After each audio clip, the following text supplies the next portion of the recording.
He taught 35 years of piano, and also as chairman of the music department at Amarillo College from '88 to 2013. Been very active in the Panhandle, as a solo recitist. He's been with the Amarillo Symphony Orchestra, Texas Tech University Orchestra, Texas Tech University Symphonic Band, Amarillo Virtuoso Music, Chamber Music of Amarillo. He has been everything up in Amarillo with the group up there. He has gotten his doctorate in music. He plays also the trumpet, but we're going to have the piano tonight. He's bilingual. So, Dr. Rauscher, we're here.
So good to be here in Sweetwater. That's the first of three preludes that are by the amazing, very famous American composer George Gershwin. And now I'm going to play two others. He actually introduced these on a radio program in the mid-1920s, and then they were published a couple years later. Very likely he improvised these. He was a wonderful improviser. And he may have had the germ of an idea, but he probably just sat down and made these up as he was going. But the second one is much slower, kind of a lazy tune, and then a very energetic third one.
Of course, George Gershwin probably is most famous for the wonderful Rhapsody in Blue that he wrote actually in 1924. We're coming up on the centennial of that in 2 years. And that's very interesting for us in Amarillo because the Amarillo Symphony is also celebrating its centennial anniversary in 2024. It was founded in 1924, same year as Rhapsody in Blue. So it's just a phenomenal piece. If you don't know that, you owe it to yourself to go and listen to some recordings. I call this program Piano Favorites, and what my idea is to pull together some of my favorites from especially the time that I was learning the piano in my teens and 20s, and the idea was to take pieces that most high school students who have had at least a certain level of piano experience might become familiar with. Many of these are on the UIL, the state UIL list for middle school and high school, and they're just phenomenal. There's phenomenal music out there. So I'm going to move on now to, I'm just kind of going all over time periods. George Gershwin's early 20th century. Now I'm going to move back a couple of hundred years to the 1700s and George Frederick Handel. Handel we mainly know from The Messiah, the wonderful choral oratorio that he wrote, but he wrote many, many pieces for keyboard. Now, in his time, the keyboard was not the piano. The keyboard was the harpsichord or the organ, or an instrument known as the clavichord. So this electric keyboard up here, this electric grand piano, also has a stop for harpsichord. So I thought it would be fun for you to get a flavor of what this piece might sound like on the harpsichord. This is known as the Harmonious Blacksmith. It's the last movement of a suite of pieces that he wrote. In the Baroque period, when he wrote a suite, was a collection of dances, various styles, various types, and he wrote 16 of these suites. This is probably the most famous piece that he wrote for the keyboard. Really, it's one of the most famous pieces there is for the keyboard. It's in almost every teaching anthology or collection that you can find for the keyboard. So this is the Harmonious Blacksmith.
movies, there we go, sorry. I always think of movies that are set in the 1700s when I hear a harpsichord. And it's just a very different sound. If you don't know anything about the harpsichord, looks like a keyboard, it's played like a keyboard, although the touch is quite different. And what is different is that inside, instead of hammers hitting the strings as they do on an acoustic piano, there are little pieces of feather quill, or in later years, plastic, that actually pluck the strings. So it's more like a guitar or a guitarist plucking with the fingernail than anything else, and that's why it has such a distinctive sound. Moving on, I want to move to a composer from England, Edward Elgar. He was in the early part of the 20th century and was very well known as an opera composer and as a symphonist. But he also wrote some very beautiful shorter pieces, and this one is quite early in his life. If you have program notes, I did give some program notes out, you'll see that he wrote this as a gift to his fiancée, who became his wife, and this was in response to a poem that she had given him. And so this is Love's Greeting, and it's an absolute beautiful piece. If you had the opportunity to see a movie last year called Supernova with Colin Firth and Stanley Tucci, this is the very ending of the movie, and it's really a very touching moment. And it's actually played by the actor Colin Firth. I was very impressed with how he played this.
Now I'm going to move back in time again, and this time to the 1800s, and actually late 1700s, I'm sorry, 18th century, and to one of the great composers of all time, Wolfgang Amadeus Mozart. We know him, again, as an opera composer, 41 symphonies, numerous chamber music, and he was one of the outstanding pianists of his time. This was the time that the piano was really coming to the forefront, and the harpsichord was kind of being shuffled aside, so to speak. And he wrote, if memory serves me correctly, 27 piano concertos and numerous sonatas. This is one of the shorter sonatas, but I think it's probably the most familiar of all. And he wrote it as a teaching piece, but it's an absolutely beautiful piece, and I've always wanted to program it, and so I hope you enjoy this sonata in C major.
There's just something so pure and enjoyable about that Mozart. It's just wonderful. So, okay, now I'm going to move into the 19th century, the 1800s, and two of the most famous piano composers of all time, Frédéric Chopin and Franz Liszt. So I'd like to play two pieces for you. The first one is by Chopin, and this is his Nocturne in E-flat major, Opus 9, number 2. Probably many student pianists have played this over the years. I had the great fortune to study with a teacher who gave this to me in, we called it junior high. I guess they call it middle school now, but I was in junior high.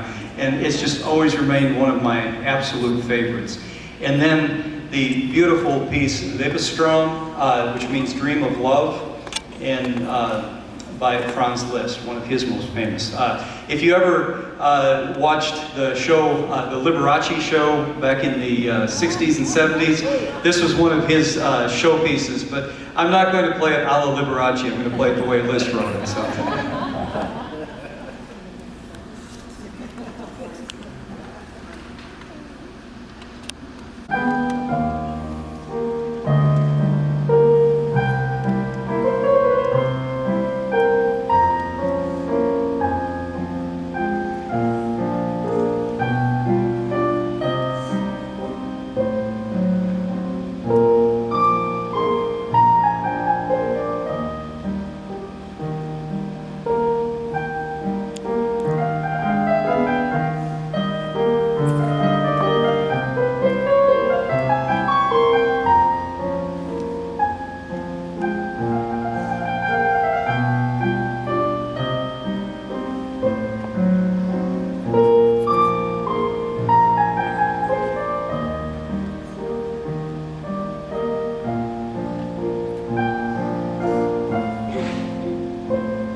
we are blessed with such an abundance of wonderful music for the piano. Wanted to let you know, I thought it would be fun afterwards if you're interested. I brought some of my favorite piano anthologies, books, things that I worked on as I was growing up. Some of the artwork is great and everything, and they're on a table up here in the front if you'd care to look through them once the lights come back on. But my wife said to be sure and say, it's not yours for the taking, it's mine. But you're welcome to look through it. So anyway, I've got some wonderful collections there. Part of 8 file cabinet or file drawers of cabinets that I've got still at home after retirement. Now, moving to some very fun music. Not everything is serious and highbrow. There was a great composer in the early part of the 20th century, Scott Joplin, who's known as the King of Ragtime, and he wrote hundreds of rags. Some of the most famous are the Maple Leaf Rag and the Entertainer, which was featured in a movie with Robert Redford and Paul Newman back in the 70s called The Sting.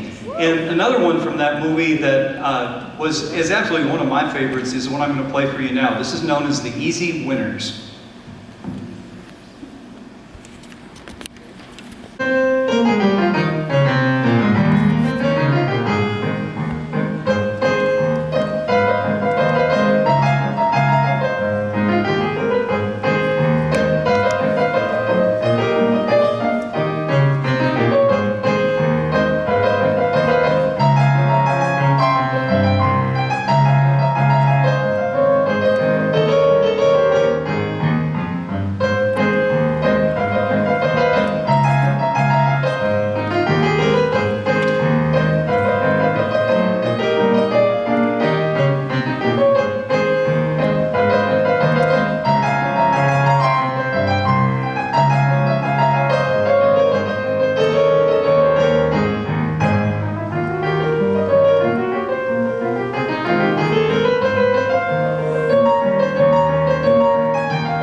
Thank you.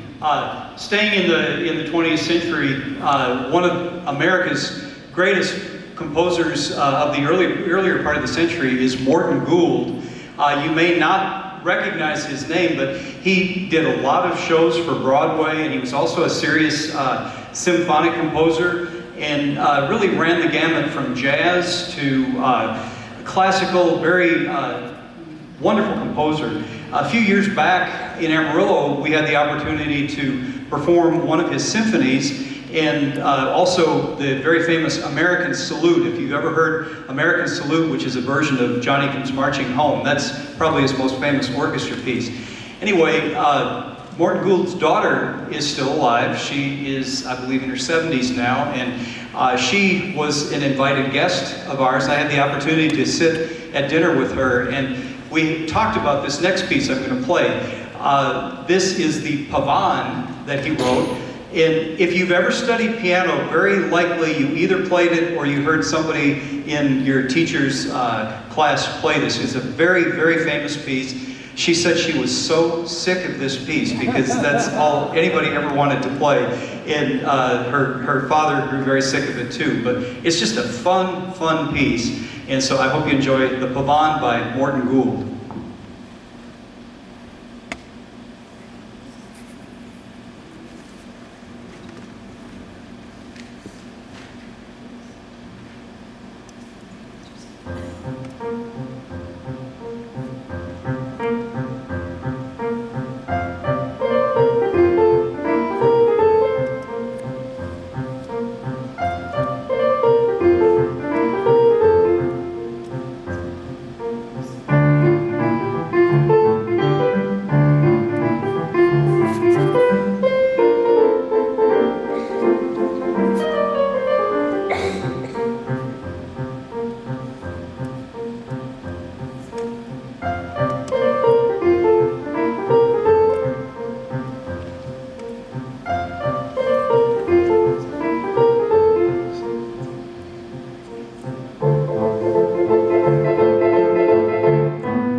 That's as much fun to play, I think, as it is to listen to. It's just a joyous piece. So I've come to the end of my program, and I'm going to finish with, I think, a really fun piece. This is by, the composer's name is just as funny as the piece, Zez Confrey, Z-E-Z, I assume that's a nickname, but he was known for doing what's known as novelty pieces. And was his first one. It became a big hit in the 1920s. And he said that he was listening to his grandmother's cat jumping around on the piano keys and kind of got the idea for the tune for this. So this is Kitten on the Keys.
Thank you so much for coming.